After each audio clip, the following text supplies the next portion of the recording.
briefing of the Office of the Vice President.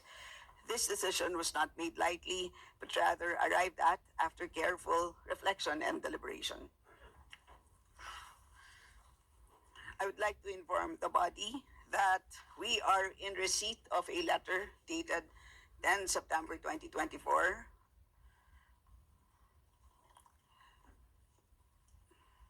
and I will read the letter. It is addressed to the Speaker. Dear Speaker Romualdez, the Office of the Vice President has submitted all necessary documentation to the House of Representatives Committee on Appropriations, including a detailed presentation on the proposed budget for fiscal year 2025. I have also articulated my position on the issues outlined in my opening statement during the previous hearing on 27 August 2024. We defer entirely to the discretion and judgment of the committee regarding our budget proposal for the coming year. Very truly yours, Sara Z. Duterte. Notably, there is no categorical mention in the letter as to whether the Vice President intends to attend the hearing or not, and so we extended courtesy to her office by waiting for 1 hour. So, Point of inquiry, Madam Chair. yes, please proceed, Congressman. Madam Chair, so ibig sabihin, wala po ni isa na dumating from the Office of the Vice President para sumagot ng mga tanong ng ating mga colleagues, Madam Chair. That is correct. Madam Chair, kahapon kasi hindi na kami pinagtanong sa Office of the President. Tapos ngayon naman, wala naman yung Office of the Vice President para tanungin namin, Madam Chair. So Madam Chair, hindi ko maintindihan kung bakit yung two highest position in the land natin ganito sa ating budget hearing sa Kongreso, no? Madam Chair, isang insulto sa mamamayang Pilipino at sa mga kinatawan dito sa loob ng Kongreso na hinalal ng mamamayan. Ano? Ang hiling natin makapagpaliwanag ng accountability at ang hiling natin ay maglinaw, no, ng mga, kasi marami pa po tayong tanong kaugnay dito. She may not like our questions last hearing, Madam Chair. She may not like being questioned about the OVP expenses. She may not like sitting with us here in the House, but Madam Chair, she is accountable to the people and she has this sworn duty to the Constitution, being the head of the agency, to be here, no, para po ipagtanggol or malaman natin yung budget niya, Madam Chair. So yun lang, Madam Chair, as a manifestation. Thank you, Madam Chair. Madam Chair, may I manifest also? Congressman? Sorry, Conference. Madam Yes, Chair, pwede ba kami naman muna, hindi naman sunod-sunod na sila na lang. Madam Chair, please. So, Madam I'd Chair, I'd so like wala to, pa naman before po tayo you sa... proceed, before May you I proceed, raise a before you proceed, parliamentary Conference, inquiry, Madam Chair? before you proceed, I'd like to remind our members for orderly proceedings, please wait to be acknowledged Yes, before ma'am, you pero- speak. So sa ngayon po, dahil nauna po si Conference, paunahin na muna natin siya. So Conference, please proceed, puro sila and na then po I will yung- recognize you after. Congrate. Kakasunod, Madam eh. Medyo nauna lang po siya ng 1 second po. Di ba ang Congrate. ating tradition, unang minority, pagkatas majority? Wala pa po sunod-sunod tayo sa naman sila. interpellation, Oo nga Congrate. po, pero maski na sa manifestation, dapat ganun din. Nauna lang po siya, so yes po. Conference, please proceed. Thank you, Madam Chair. So, ang ibig sabihin nito ay kahit na binigyan natin ang Office of the Vice President na second round, no, second time around na magpaliwanag do sa budget at magkaroon tayo ng pagkakataon na siya ay matanong dahil ito naman po talaga yung mandato natin dito sa Kongreso, no, mabusisi yung budget. So ang ibig sabihin po nito ay binoboykot niya tayo. Pagboboykot ito, Madam Chair, dahil wala pang akong natatandaan na ahensya ng gobyerno o executive branch na binoykot ang Kongreso dito sa budget hearing and deliberation. So ang ibig sabihin, Madam Chair, betrayal of her oath of office. Kahapon nakita ko yung kanyang video na ginagalang niya yung yung power of the purse ng Kongreso. Alam na alam niya na tayo po yung nag-allocate or nagbabudget or nag-approve ng budget ng lahat ng ahensya.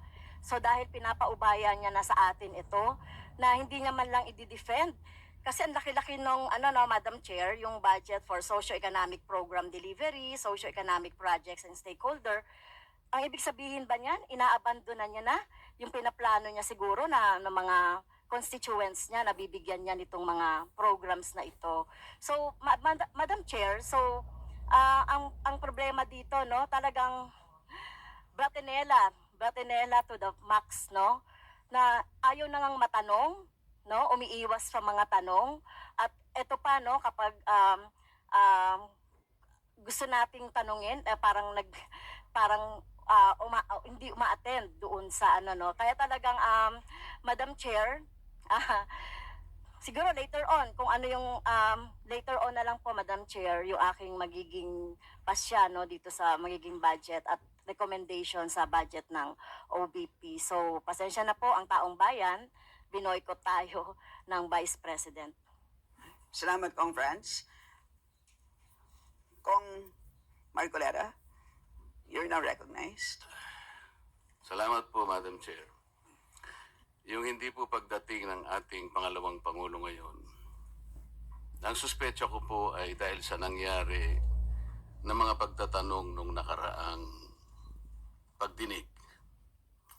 I have heard the volume and the barrage of questions asked by members of this committee to the Vice President.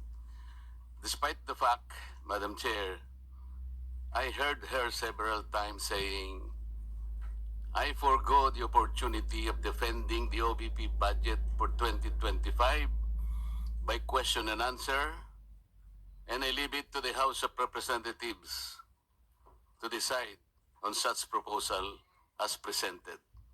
That was the template of an answer given by the Office of the Vice President. Madam Chair, napilitan po akong mag-raise ng parliamentary inquiry. I think I have earned this. If I survive my term up to next year, I would have survived also, or I would have completed 18 years in this institution. And in this length of time, I have observed a tradition. The tradition is the two highest positions of government, namely the Office of the Vice President and the Office of the President, are not traditionally subjected to questions. I have observed this for so long a time. May I refresh the memory of the members of this committee, Madam Chair. In 2022,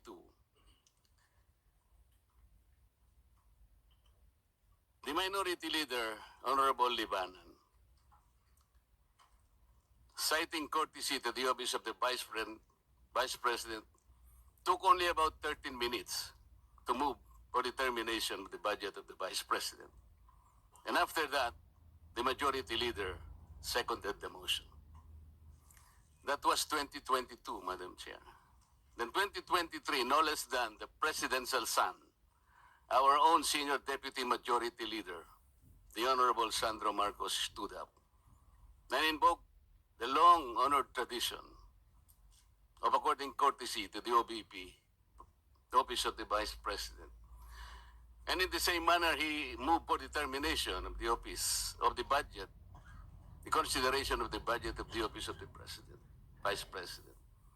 I also recall, Madam Chair, that it was terminated. And with the full consternation of Honorable Franz Castro, who then objected, but her objections were never heard until she moved to make up record by way of manifestation her objection. But the committee collectively said, you can no longer do that because there was already a termination of the hearing. This is the time-honored tradition, Madam Chair. For so long a time, we have kept and observed this. We have upheld this tradition. My question is, is this committee authorized to set aside or discard the tradition? That is the question. Your Honor, such motion was not introduced in the last hearing. I am now introducing the motion, Madam Chair. I To second, terminate- Madam Chair. To terminate the consideration of the budget of the Vice President, Madam Chair, on the basis of the long and time-honored tradition, Madam Chair. In order for us to respect a tradition in the same manner that we have respected the tradition here, that the first to interpolate every time is the member of the minority. That is the tradition. We have not yet discarded that. We're observing that because we are honorable members of this Congress.